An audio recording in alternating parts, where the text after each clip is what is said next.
வடமாகாணத்தில் மீண்டும் ஒரு யுத்தம் வெடிக்கப்பட்ட எச்சரிக்கை.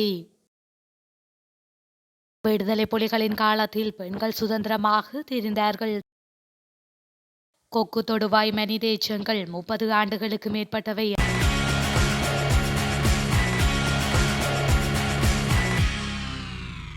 கொக்கு தொடுவாய் மனித புதைகுழியில் மீட்கப்பட்ட எச்சங்கள் 1994 ஆண்டு தொடக்கம் 1996 ஆண்டு காலப்பகுதிக்குரியவை என ராஜ் சோமதேவவின் அறிக்கையில் தெரிவிக்கப்பட்டதாக சட்டத்தரணி வி.கே. நிரஞ்சன் தெரிவித்துள்ளார். கொக்கு தொடுவாய் மனித புதைகுழி அகழ்வு பணி தொடர்பான குறித்த வழக்கானது இன்றைய தினம் முல்லைத்தீவு நீதவான் நீதிமன்ற நீதிபதி தர்மலிங்கம் பிரதீபன் தலைமையில் விசாரணைக்காக எடுத்துக் கொள்ளப்பட்டது.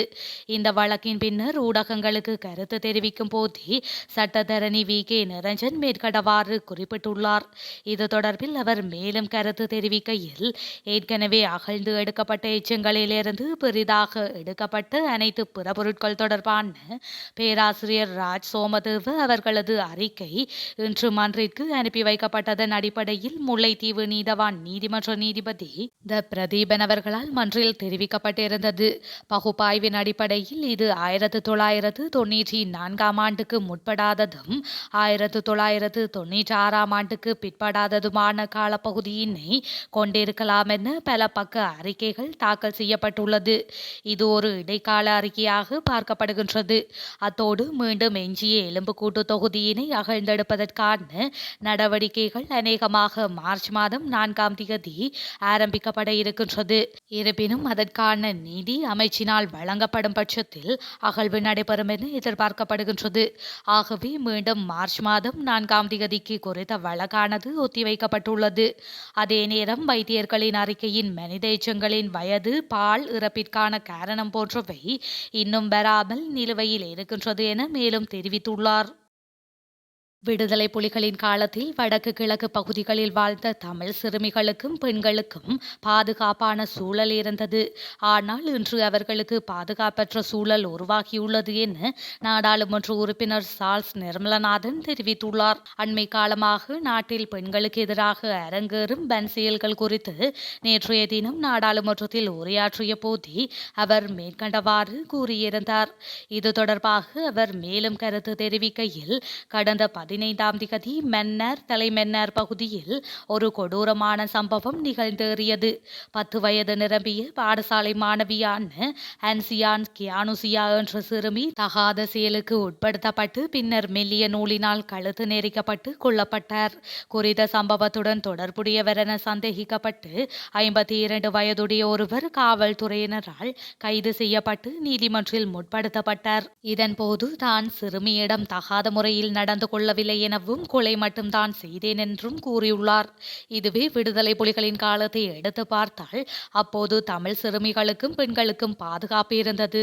1998ஆம் ஆண்டு 13 வயது சிறுமியொருவரை பாலியல் பலாத்காரம் செய்து கொலை செய்த ஒருவருக்கு முல்லைத்தீவு காவல்துறை நீதிமன்றில் மரண தண்டனை தீர்ப்பு வழங்கியது. அந்த நபரை புதுக்குடியிருப்பு சந்தையில் பொதுமக்கள் முன்னிலையில் கட்டி வைத்து விடுதலை புலிகளால் மரண தண்டனை நிறைவேற்றப்பட்டதும் என்று கூறினார். இங்கு எமது சட்டங்கள் மாற்றியமைக்கப்பட வேண்டும், பெண்களுக்கும் சிறுவர்களுக்குமான பாதுகாப்பு உறுதிப்படுத்தப்பட வேண்டும் என்று அவர் மேலும் தெரிவித்திருந்தமை குறிப்பிடத்தக்கது.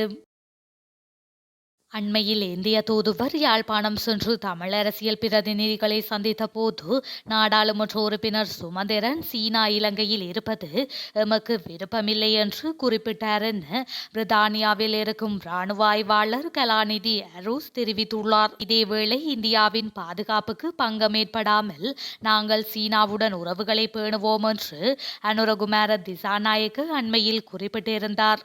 இதையேதான் ஜனாதிபதி ரணில் விக்ரமசிங்கவும் சீனாவுக்கும் அமெரிக்காவுக்கும் மோதல் என்றால் அது உங்களுடைய நிலை, அதை எம்மிடத்தில் கொண்டு வந்து புகுத்துவது பொருத்தமற்றது. நாங்கள் ஒரு இறையாண்மையுள்ள நாடு என்ற அடிப்படையில் ஒவ்வொரு நாடுகள் தொடர்பிலும் நாங்கள் தனித்துவ முடிவு எடுப்போம் என்று குறிப்பிட்டிருந்தார். இதிலிருந்து சிங்கள அரசியல் தலைவர்களின் ராஜதந்திரத்தையும் தமிழ் அரசியல் தலைவர்களின் அறிவுத்திறனையும் பார்க்கலாம் என்றும் கலாநிதி அரூஸ் சுட்டிக்காட்டியுள்ளார். இலங்கையின் தேசிய பாதுகாப்புக்கு பாரிய அச்சுறுத்தலாக அமையும் வகையில் மாகாண சபைகளுக்கு காவல்துறை அதிகாரம் வழங்கப்பட்டுள்ளதாக பிவி துருகெல உரிமைய கட்சியின் தலைவர் உதய கம்மன்பில சுட்டிக்காட்டியுள்ளார். 13வது அரசியலமைப்பு திருத்தத்தினூடாக மாகாண சபைகளுக்கு காவல்துறை அதிகாரங்களை வழங்குவதற்கு நடவடிக்கை எடுப்பதாக கடந்த ஆண்டு நடைபெற்ற சர்வ கட்சி மாநாட்டின் போது அதிபர் ரணில் விக்ரமசிங்க உறுதியளித்தார். இந்த நடவடிக்கை எடுக்கப்பட்டால் வடமாகாண காவல்துறையினருக்கும் இராணுவத்தினருக்கும் இடையில் எதிர்காலத்தில் பிரிவினை யுத்தம் ஏற்படும் என அவர் தனியார் தொலைக்காட்சி ஒன்றுக்கு வழங்கிய நேர்காணலின் போது தெரிவித்துள்ளார். அத்துடன் ரணில் விக்ரமசிங்க அவரது வாக்குறுதியை நிறைவேற்றினால் இலங்கைக்கு எதிரான பிரிவினைவாதிகளை ஆதரிக்கும் நாடுகள் பிரிவினைவாத அமைப்புக்கோ அல்லது வடக்கு காவல்துறையினருக்கோ எந்தவித தயக்கமுமின்றி வெளிப்படையாக ஆதரவளிக்க முடியும் என அவர் குறிப்பிட்டார். இந்த நிலையில் மாகாண சபைகளிடமிருந்து காவல்துறை அதிகாரங்கள் நீக்கப்பட வேண்டும் என்பதை வலியுறுத்தும் சட்டமூலத்தை உதய கம்மன்பில இன்று நாடாளுமன்றத்தில் முன்வைத்துள்ளார். இலங்கையின் 22வது அரசியலமைப்பு திருத்தத்தினூடாக இந்த நடவடிக்கை முன்னெடுக்கப்பட வேண்டும் என கோரி இன்றைய நாடாளுமன்ற அமர்வின் போது அவர் இந்த தனிப்பட்ட நாடாளுமன்ற உறுப்பினர் யோசனை சட்டமூலத்தை முன்வைத்துள்ளார். இந்தியாவிற்கு இலங்கை கடன்பட்டுள்ளதாக சுற்றுலாத்துறை அமைச்சர் ஹெரின் பெர்னாண்டோ தெரிவித்துள்ளார். அண்மை காலமாக இக்கட்டான காலங்களில் இலங்கைக்கு உதவ இந்தியா முன்வந்துள்ளது. இலங்கைக்கு அதிகமான சுற்றுலா பயணிகளை அனுப்பியதற்காக இந்தியாவுக்கு நாம் நன்றியுள்ளவர்களாக இருக்க வேண்டும். மேலும் இந்தியா தனது முதல் வெளிநாட்டு விருந்தகத்தை இலங்கையில் அமைக்க தொடங்கியுள்ளது. இந்த நிலையில் குறை கூறுபவர்கள் இதுபோன்ற முதலீடுகளை தடுக்கவே விரும்புகின்றனர் என தெரிவித்துள்ளார். எனினும் இந்தியா இலங்கைக்கு சகோதரனாக இருப்பதோடு இந்தியாவும் இலங்கையும் பாரம்பரியமாக இணைக்கப்பட்டவை எனவும் அவர் குறிப்பிட்டுள்ளார். விபத்தில் உயிரிழந்து முன்னாள் ராஜாங்க அமைச்சர் சனத் நிசாந்தவின் மரணத்தில் சந்தேகம் இருப்பதாக நாடாளுமன்ற உறுப்பினர் ஜோன்ஸ்டன் பெர்னாண்டோ தெரிவித்துள்ளார். நாடாளுமன்றத்தில் இன்றைய தினம் இடம்பெற்ற அமர்வில் கலந்து கொண்டு கருத்து தெரிவிக்கும் போது அவர் மேற்கண்டவாறு குறிப்பிட்டார். தொடர்ந்தும் தெரிவிக்கையில், முன்னாள் ராஜாங்க அமைச்சர் சனத் நிசாந்தவின் மரணம் திட்டமிட்ட கொலையா சாதாரண விபத்தினால் இந்த மரணம் இடம்பெற்றதா என்பதை விரைவாக ஆராய்ந்து குற்றவாளிகள் இருப்பின் அவர்களுக்கு விரைவில் தண்டனை வழங்கப்பட வேண்டும். சனத் நிசாந்தவின் மரணத்தில் சந்தேகம் உள்ளது. அந்த சந்தேகத்தின் காரணமாகவே அவரது மனைவி குற்றப்புலனாய்வு திணைக்களத்தில் முறைப்பாடு செய்கின்றார். சமூக ஊடகங்களிலும் இது தொடர்பில் விவாதம் இடம்பெற்று வருகின்றது.